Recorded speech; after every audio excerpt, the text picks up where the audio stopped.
Bity mandaky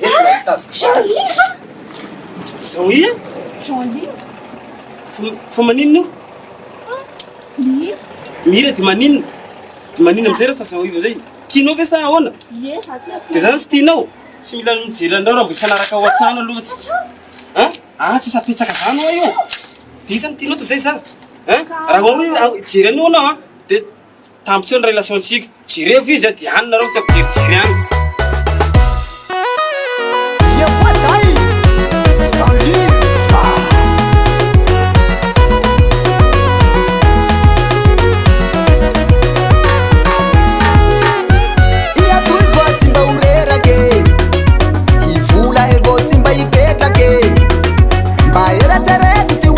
Tsy volagna avao ty oasanao zaho enjahinao olo falasanao tsy aho masaka sahomaty zaho fatafaroa ejenao ataonao parary ty lohanao aleko mangitsy aleminao raha zaho mamaly tsy zakanao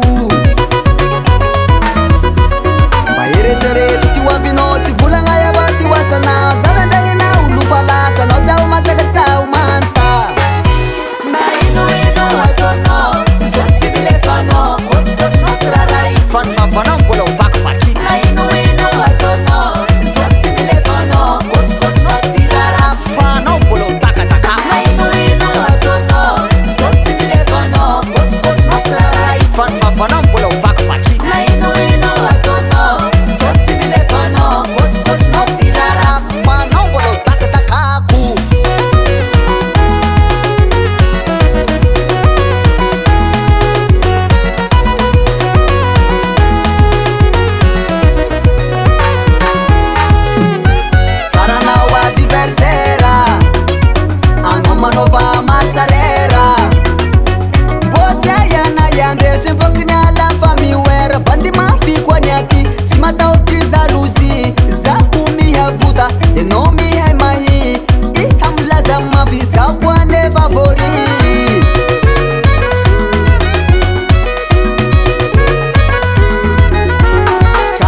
Naromla mira.